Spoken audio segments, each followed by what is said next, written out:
Bienvenidos. A través de esta presentación en videoclase, reflexionaremos acerca de los conceptos básicos en logoterapia.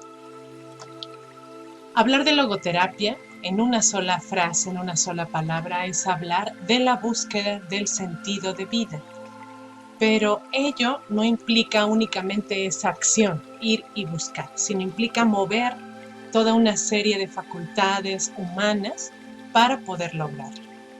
La primera es la mirada hacia el futuro, lograr sacar a la persona del pasado e incluso de la situación presente para poder vislumbrar un futuro posible.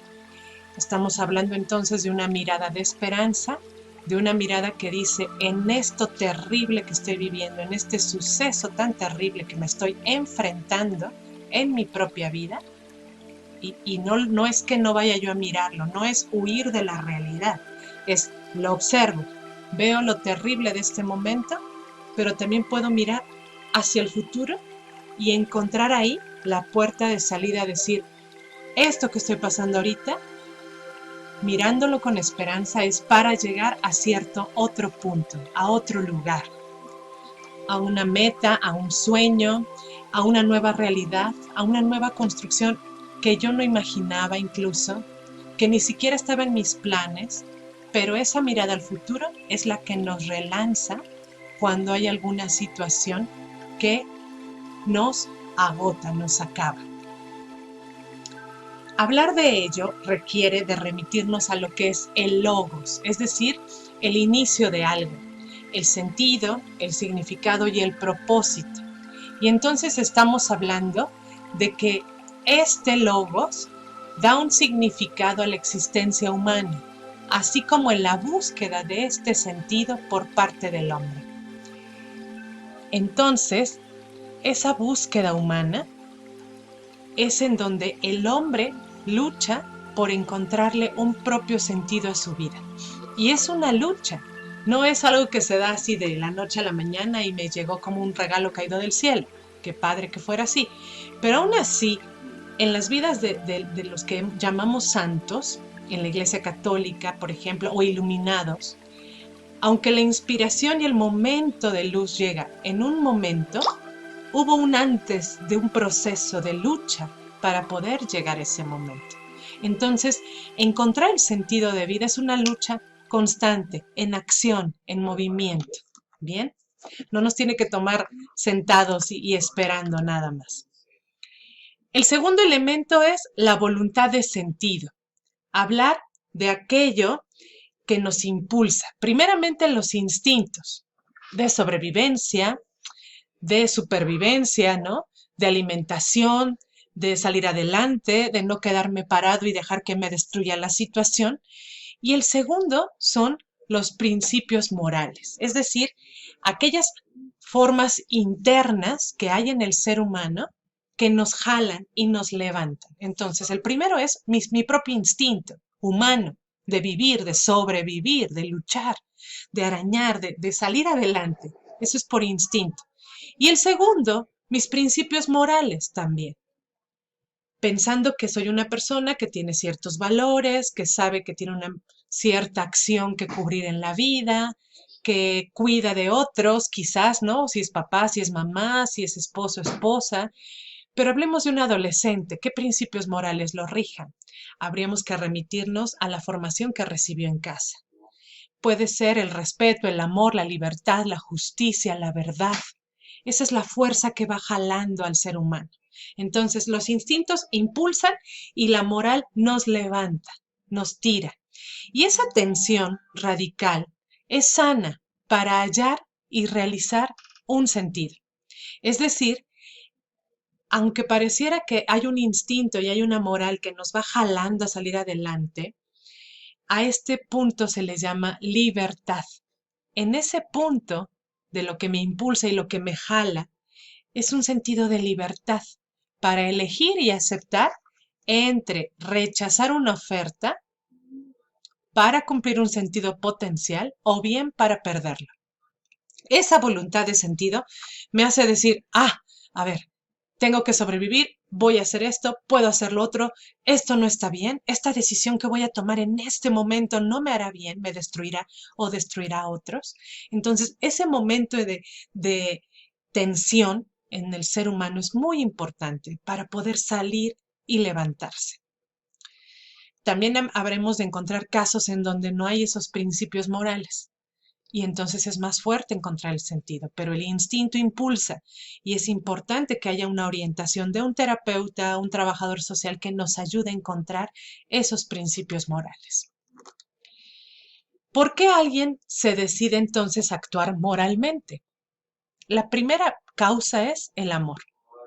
El amor a esa persona, el amor a la persona misma, Dios como una persona que me guía y que me orienta, no en todos, pero llega a existir. Entonces, esa voluntad de sentido es una motivación radical que parte y responde a la insatisfacción. Es decir, la voluntad de sentido me hace decir, aquí no estoy bien, no estoy bien en esto, no estoy bien en el campo de concentración, puedo y aspiro a algo más, a reunirme con mi familia, a buscar a mis hijos, a hacer esto por los que amo.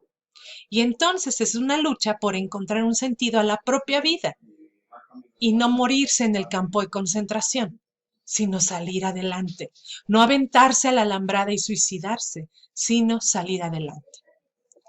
Es encontrar un sentido concreto a la existencia personal. Por lo tanto, el sentido de vida es personal, no es el mismo tuyo o el mío y el de él y el de ella y el de ellos.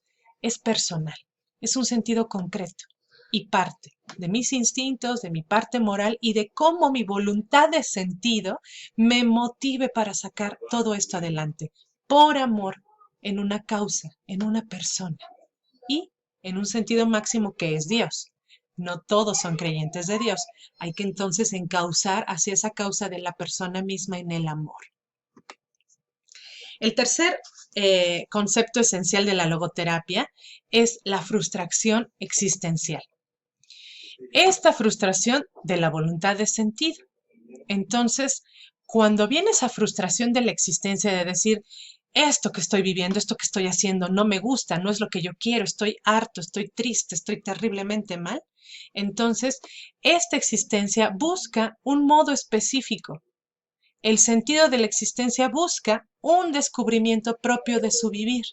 Y por último, esta existencia, esta voluntad de sentido, tiene un afán por encontrar el sentido personal. Entre un quiero pero no puedo. Y entonces viene esa frustración.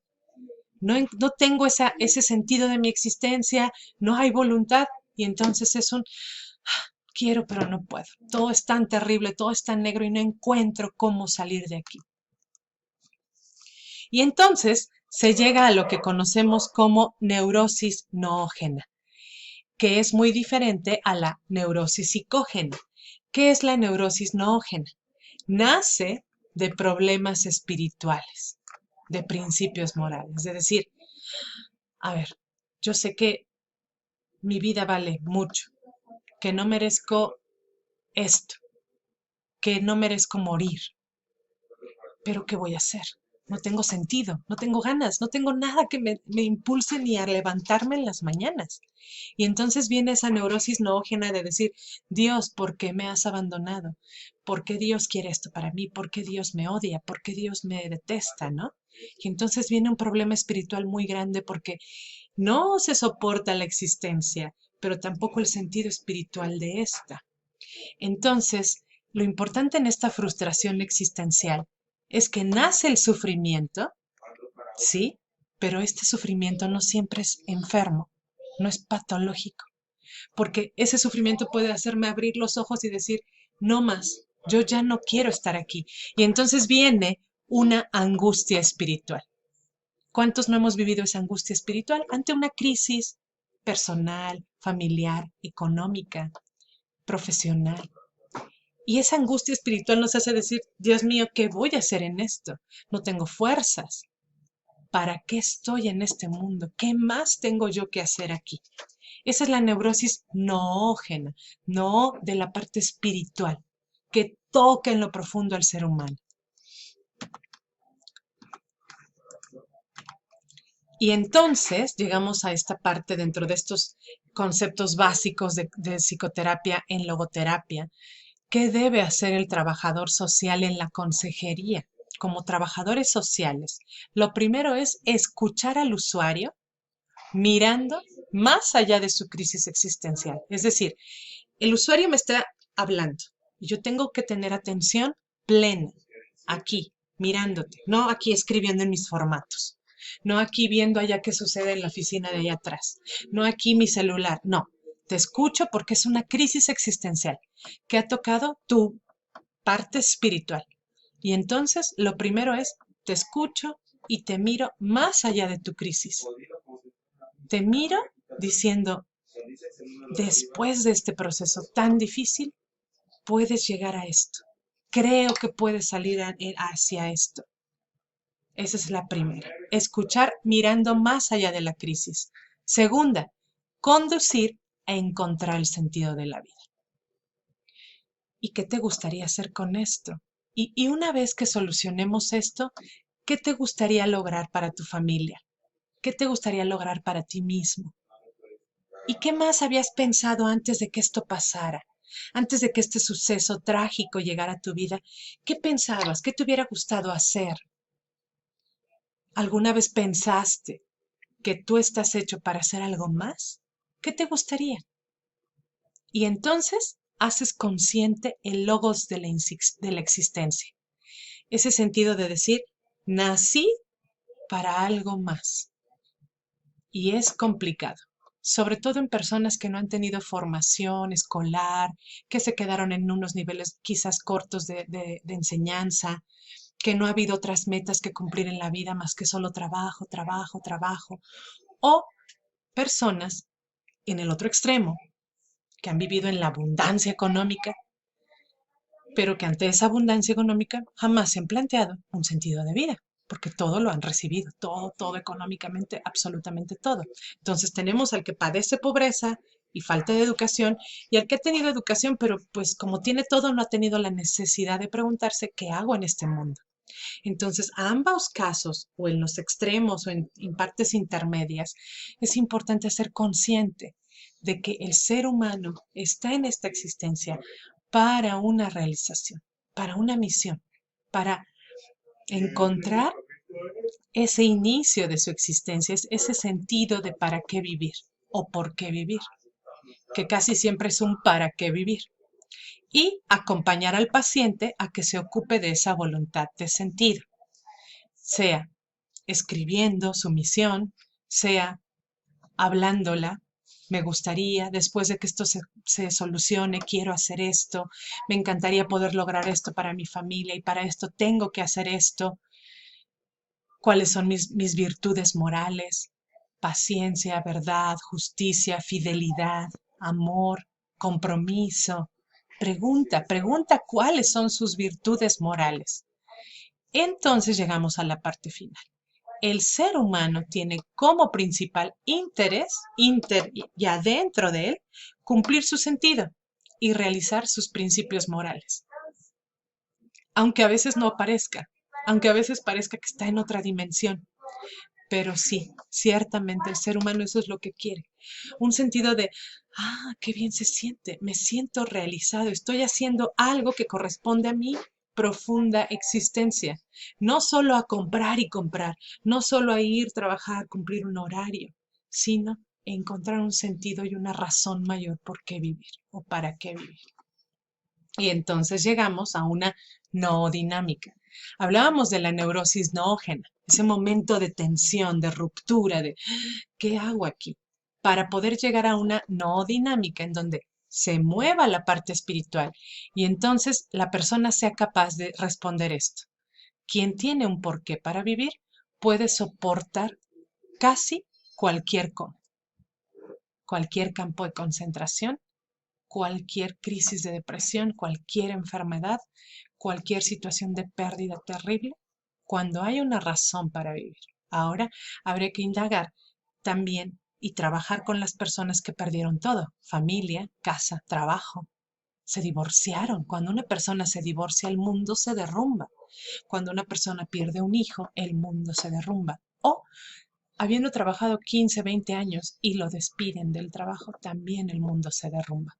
Entonces, esa crisis noógena hay que llevarla a una no dinámica para encontrar esa razón para vivir, para soportar ese momento terrible, mirando hacia el futuro, mirando hacia mis principios, hacia mis valores y hacia mis propias razones.